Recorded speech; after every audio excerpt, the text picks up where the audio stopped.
Assalamu alaikum dear students, hope you all are fine. In the first lecture we have started the chapter number 8 from your chemistry book, periodic table and periodicity.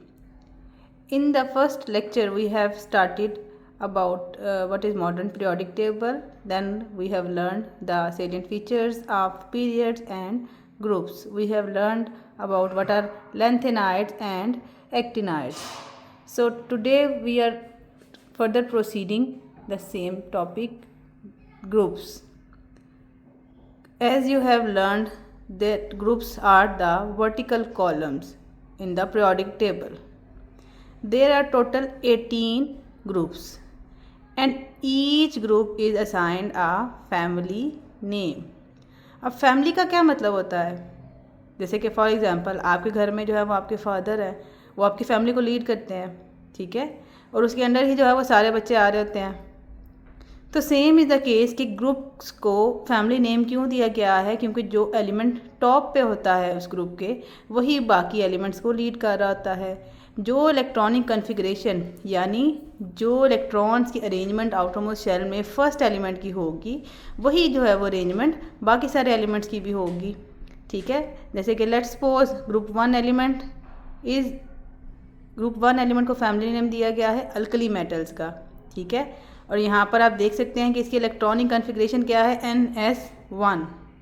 अब अगर आप revise करें तो आपने chapter number 2 में जो है वो बड़ी डिटेल से जो है वो आपने पढ़ा था सब शेल्स के बारे में, that there are 4 sub shells S, P, D and F. And for your revision at the last I have written कि किस सब शेल में कितने इलेक्ट्रॉन्स अकोमोडेट कर सकते हैं. ध्यान रखते हुए जो है वो हम इलेक्ट्रॉनिक कन्फिग्रेशन को भी स्टडी करेंगे डिफरेंट फैमिलीज़ की. Students, if you open your page number 108, then आपको यहाँ पर नज़र आ रहा है पीरियोडिक टेबल.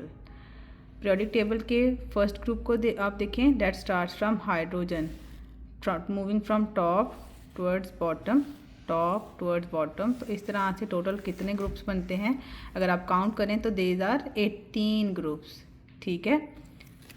फर्स्ट ग्रुप जो है वो है अल्कली मेटल्स का and that start from hydrogen element, ठीक है. H stands for hydrogen, lithium, sodium, potassium and up to so on, ठीक है. Second group start from beryllium element, यानी इस एलिमेंट का इस फैमिली को जो लीड कर रहा है दैट इज़ बेरिलियम, ठीक है. देन सेंटर में जो आपको ये नज़र आ रहे हैं, these are transition metals from 3 to 12 are transition metals.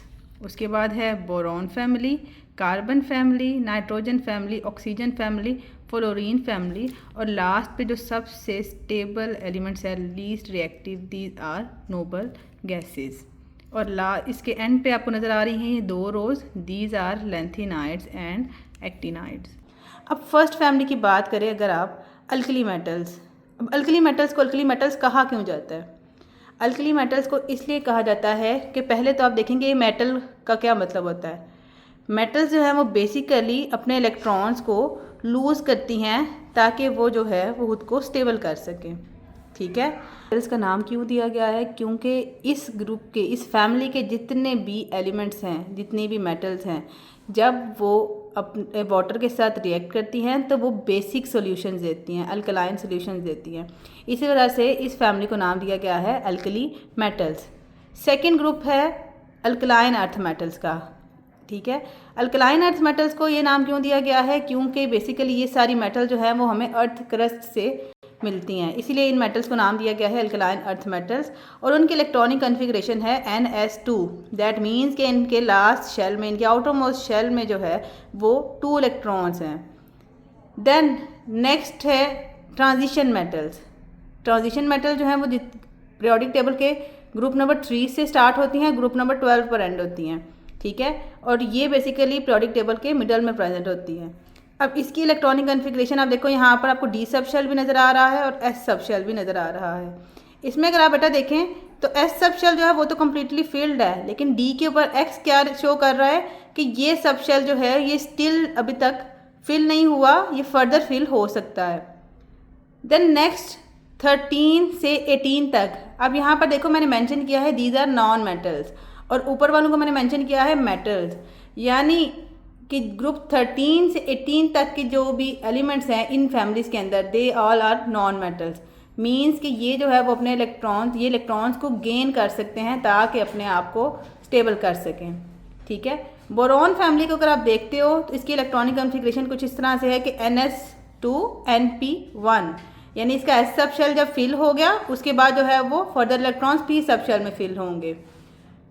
अब अगर आप काउंट करें तो एस में 2 है, पी में 1 इलेक्ट्रॉन, तो टोटल कितने इलेक्ट्रॉन हुए आउटरमोस्ट शेल में? 3। ठीक है, कार्बन फैमिली का अगर आप देखो तो इसकी इलेक्ट्रॉनिक कॉन्फ़िगरेशन क्या है? NS2Np2 और 2 + 2 = 4, यानी कार्बन फैमिली के आउटरमोस्ट शेल में कितने इलेक्ट्रॉन्स होंगे? 4। इसी तरह से बाकी सारी भी फैमिली जो है उनकी इलेक्ट्रॉनिक कॉन्फ़िगरेशन यहाँ पर मेंशन है। यहाँ पर हेलोजन फैमिली, हेलोजन का क्या मतलब है कि ऐसे एलिमेंट्स जो कि सॉल्ट्स बनाते हैं। ठीक है, salt forming elements are called halogens, और उनकी इलेक्ट्रॉनिक कॉन्फ़िगरेशन जो है वो कुछ इस तरह से है NS2Np5। टोटल अगर आप करें 5 + 2 देन 7, इट मीन्स इनके आउटरमोस्ट शेल में 7 इलेक्ट्रॉन्स हैं। And last one are noble gases. Noble का क्या मतलब है कि शरीफ, यानी ये ऐसे एलिमेंट्स हैं पीरियोडिक टेबल के जो कि ना ही किसी को इलेक्ट्रॉन देते हैं ना ही किसी से लेते हैं। ठीक है, they are quite less reactive, क्योंकि इनके आउटरमोस्ट शेल में 8 इलेक्ट्रॉन्स कंप्लीट हैं। अगर आपको ऑक्टेट रूल याद हो, ठीक है, एलिमेंट्स जो हैं वो कोशिश करते हैं कि वो ऑक्टेट रूल को फॉलो कर सकें, नोबल गैसेस जैसी ही अपनी कॉन्फ़िगरेशन कर सकें ताकि वो स्टेबल हो सके। Now moving to the next part, these are blocks, यानी ग्रुप्स को एक और भी कहा गया है नाम, ग्रुप्स को हम ब्लॉक्स में भी डिवाइड करते हैं। अब ब्लॉक्स किस बिहाफ पे आप बनाते हो? ऑन द बेसिस ऑफ सब शेल्स। कितने सब शेल्स हैं? S, P, D and F। अब कौन से एलिमेंट जो है वो S सब शेल से बिलोंग करते हैं, P से, उसी के अकॉर्डिंग जो है वो ब्लॉक को नाम दिया गया है। लाइक लेट्स सपोज कि अगर आप देखें तो ग्रुप 1 के एलिमेंट्स देखो आप और ग्रुप 2 के, यहाँ पर आपको कौन सा सब शेल नज़र आ रहा है? सिर्फ S sub shell. That means कि first 2 groups belong to S block. Then P block के अंदर देखो आप तो ग्रुप नंबर 13 से 18 के एलिमेंट्स आते हैं, क्योंकि यहाँ पर आप देखें अगर तो यहाँ पर आपको कौन से सब शेल्स नज़र आ रहे हैं? S के बाद P, तो यानी ये वाले एलिमेंट्स सारे किस में आएंगे? P ब्लॉक में, ग्रुप 13 to 18। D ब्लॉक में कौन से एलिमेंट्स आएंगे? ग्रुप 3 to 12, क्योंकि इनके केस में आपने देखा कि D सब शेल जो है it is in the process of completion. Then F block में कौन से एलिमेंट्स आएंगे? अगर आपको याद हो तो हमने पढ़ा था लैंथेनाइड्स एंड एक्टिनाइड्स, यानी पीरियोडिक टेबल के नीचे जो एलिमेंट्स की 2 रोज प्रेजेंट हैं they are placed in F block. Clear students? Now moving to the last part of our today's lecture, normal elements, transition elements. ये क्या चीज़ हैं? नॉर्मल एलिमेंट्स ऐसे एलिमेंट्स हैं पीरियोडिक टेबल के जिनका बेटा इनर शेल्स जिनके कम्प्लीटली फिल्ड होते हैं, लेकिन उनका आउटर शेल जो है वो स्टिल इनकम्प्लीट होता है। जैसे कि अगर आप बेटा देखो group number 1 to 2 and 13 to 18, यानी इन ग्रुप्स के जो एलिमेंट्स हैं उसमें आप देखते हो कि एस सब शेल तो कम्प्लीटली फिल्ड है, लेकिन पी के अंदर स्टिल जो है वो कैपेसिटी है कि वो इलेक्ट्रॉन्स को ऐड कर सकते हैं। ट्रांजिशन एलिमेंट्स ऐसे एलिमेंट्स हैं whose inner shells are in the process of completion, यानी जिनके इनर शेल्स जो हैं वो स्टिल अभी कंप्लीट, जिसमें इलेक्ट्रॉन स्टिल फिल हो सकते हैं। जैसे कि यहाँ पर आप देखते हो NDX-NS2, यानी आउटर शेल में इलेक्ट्रॉन्स कंप्लीट हैं, NS2 आउटर शेल में इलेक्ट्रॉन्स कंप्लीट हैं, लेकिन इनर शेल में इलेक्ट्रॉन्स स्टिल जो है वो in the process of completion है। और इसमें कौन से एलिमेंट्स आते हैं? Group number 3 to 12 elements. That's all for today's lecture. अगर आपको कोई भी कन्फ्यूजन हो then feel free to contact me. Till the next lecture, take care, अल्लाह हाफिज़।